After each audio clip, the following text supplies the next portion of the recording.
गोपाल की बहन की कथा। मैं आ गया मेरी बहन। ब्रजमंडल क्षेत्र में एक जंगल के पास एक गांव बसा था।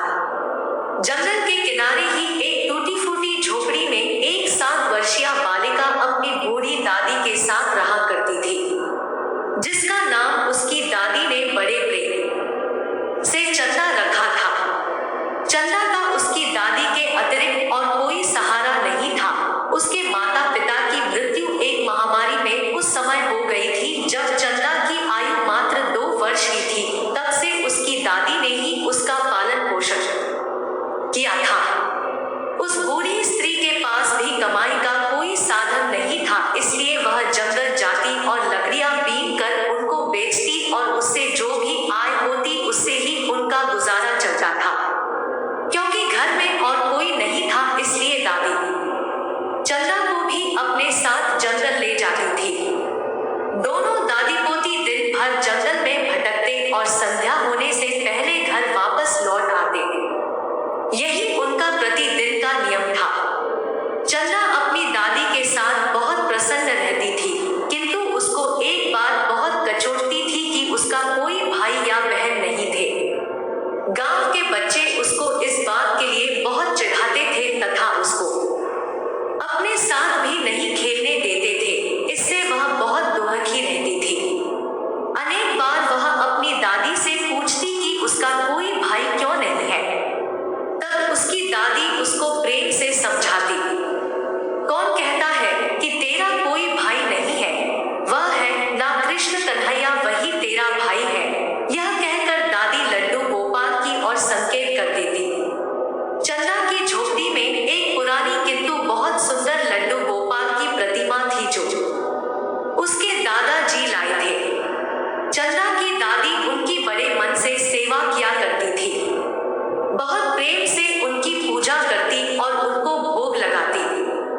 निर्धन स्त्री पकवान मिष्ठान कहाँ से लाए जो उनके खाने के लिए रूखा सूखा होता वही पहले भगवान को भोग लगाती, फिर चंदा के साथ बैठकर खुद खाती। चंदा के प्रश्न सुनकर वह उस लड्डू गोपाल की ओर ही संकेत कर देती। बालमन चंदा लड्डू गोपाल को ही अपना भाई मानने लगी। वह जब दुखी होती तो लड्डू गोपाल के सम्मुख बैठकर उनसे बात करने लगती और कहती कि भाई तुम मेरे साथ खेलने क्यों नहीं आते, सब बच्चे मुझको चिढ़ाते हैं, मेरा उपहास करते हैं, मुझको अपने साथ भी नहीं खिलाते, मैं अकेली रहती हूँ, तुम क्यों नहीं आते? क्या तुम मुझसे रूठ गए हो जो एक बार भी घर नहीं आते? मैंने तो तुमको कभी देखा भी नहीं। अपनी बात कल्पनाओं में खोई चंदा लड्डू गोपाल से अपने मन का सारा दुख कह देती। चंदा का प्रेम निश्चल था, वह अपने भाई को पुकारती थी। उसके प्रेम के आगे भगवान भी नतमस्तक हो जाते थे, किंतु उन्होंने कभी कोई उत्तर नहीं दिया। एक दिन चंदा ने अपनी दादी से पूछा, दादी मेरे भाई घर क्यों नहीं आते, वह कहाँ रहते हैं? तब दादी ने उसको टालने के उद्देश्य से कहा, तेरा भाई जंगल में रहता है, एक दिन वह अवश्य आएगा। चंदा ने पूछा, क्या उसको जंगल में डर नहीं लगता? वह जंगल में क्यों रहता है? तब दादी ने उत्तर दिया, नहीं, वह किसी से नहीं डरता, उसको गांव में अच्छा नहीं लगता, इसलिए वह जंगल में रहता है। धीरे धीरे रक्षा बंधन का दिन निकट आने लगा। गांव में सभी लड़कियों ने अपने भाइयों के लिए राखियां खरीदी। वह चंदा को चिढ़ाने लगी कि तेरा तो कोई भाई नहीं, तो किसको राखी बंधेगी? अब चंदा का सब्र टूट गया, वह घर आकर जोर जोर से रोने लगी। दादी के पूछने पर उसने सारी बात बताई। तब उसकी दादी भी बहुत दुखी हुई। उसने चंदा को प्यार से समझाया कि मेरी बच्ची तू रो मत, तेरा भाई अवश्य आएगा। किंतु चंदा का रोना नहीं रुका। वह लड्डू गोपाल की प्रतिमा के पास जाकर उससे लिपटकर जोर जोर से रोने लगी और बोली कि भाई तुम आते क्यों नहीं?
चंदा के कोमल पैरों को अपने हाथों में लिया और उसको प्रेम से देखा।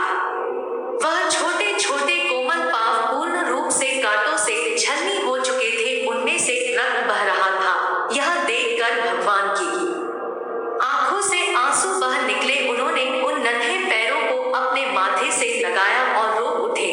अद्भुत दृश्य। बहन भाई को पाने की प्रसन्नता में रो रही थी और भगवान अपने भक्त के कष्ट को देखकर रो रहे थे। श्री हरि ने अपने हाथों से चंदा के पैरों में चुभे एक कांटे को बड़े प्रेम से निकाला, फिर उसके पैरों पर अपने हाथ का स्पर्श किया। पल भर में सभी कष्ट दूर हो गया। चंदा अपने भाई का हाथ पकड़कर बोली, भाई तुम घर चलो, कल रक्षा बंधन है, मैं भी रक्षा बंधन करूंगी। भगवान बोले, अब तू घर जा, दादी प्रतीक्षा कर रही होगी, मैं कल प्रातः घर अवश्य आऊंगा। ऐसा कहकर उसको विश्वास दिलाया और जंगल के बाहर तक छोड़ने आए। अब चंदा बहुत प्रसन्न थी, उसकी सारी चिंता मिट गई थी। घर पहुंची तो देखा कि दादी का रो रो कर बुरा हाल था। चंदा को देखते ही उसको छाती से लगा लिया। चंदा बहुत पुलकित थी, बोली, दादी अब तू रो मत, कल मेरा भाई आएगा, मैं भी रक्षा बंधन करूंगी।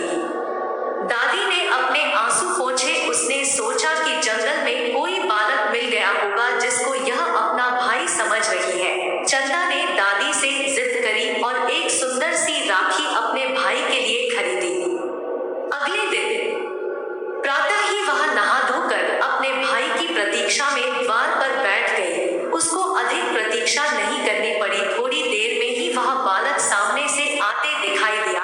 उसको देखते ही चंदा प्रसन्नता से चीख उठी, दादी भाई आ गया। और वह दौड़कर अपने भाई के पास पहुंच गई। उसका हाथ पकड़कर घर में ले आई। अपनी टूटी फूटी चारपाई पर बैठाया, बड़े प्रेम से भाई का तिलक किया, आरती उतारी और रक्षा बंधन किया। सुंदर राखी देखकर भाई बहुत प्रसन्न था। भाई के रूप में भगवान उसके प्रेम को देखकर विभोर हो उठे थे। अब बारी उनकी थी। भाई ने अपने साथ लाए झोले को खोला तो खुशियों का अंबार था। सुंदर कपड़े, मिठाई, खिलौने और भी बहुत कुछ।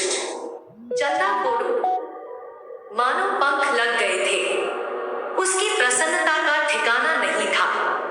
कुछ समय साथ रहने के बाद वह बालक बोला, अब मुझको जंगल में वापस जाना है। चंदा उदास हो गई। तब वह बोला, तू उदास ना हो, आज से प्रतिदिन मैं तुमसे मिलने अवश्य आऊंगा। अब वह प्रसन्न थी। बालक जंगल लौट गया। उधर दादी असमंजस में थी, कौन है यह बालक? उसकी कुछ समझ में नहीं आ रहा था, किंतु हरि के मन की हरि ही जाने। भाई के जाने के बाद जब चंदा घर में वापस लौटी तो एकदम ठिठक गई। उसकी दृष्टि लड्डू गोपाल की प्रतिमा पर पड़ी तो उसने देखा कि उनके हाथ में वही राखी बंधी थी जो उसने अपने भाई के हाथ में बांधी थी। उसने दादी को तुरंत बुलाया। यह देखकर दादी भी अचंभित रह गई, किंतु उसने बचपन से कृष्ण की भक्ति करी थी। वह तुरंत जान गई कि वह बालक और कोई नहीं, स्वयं श्री हरि ही थे। वह उनके चरणों में गिर पड़ी और बोली, है छलिया, जीवन भर तो छला, जीवन का अंत आया तो अब भी छल कर चले गए। वह चंदा से बोली, अरे वह बालक और कोई नहीं, तेरा यही भाई था। यह सुनकर चंदा भगवान की प्रतिमा से लिपट कर रोने लगी। रो रो कर बोली, कहो ना भाई, क्या वह तुम ही थे? मैं जानती हूँ वह तुम ही थे, फिर सामने क्यों नहीं आते, छुपते क्यों हो? दादी पोती का निर्मल प्रेम ऐसा था कि भगवान भी विवश हो गए। लीलाधारी तुरंत ही विग्रह से प्रकट हो गए और बोले, हाँ चंदा, में ही तुम्हारा वह भाई हूँ। तुमने मुझको पुकारा तो मुझको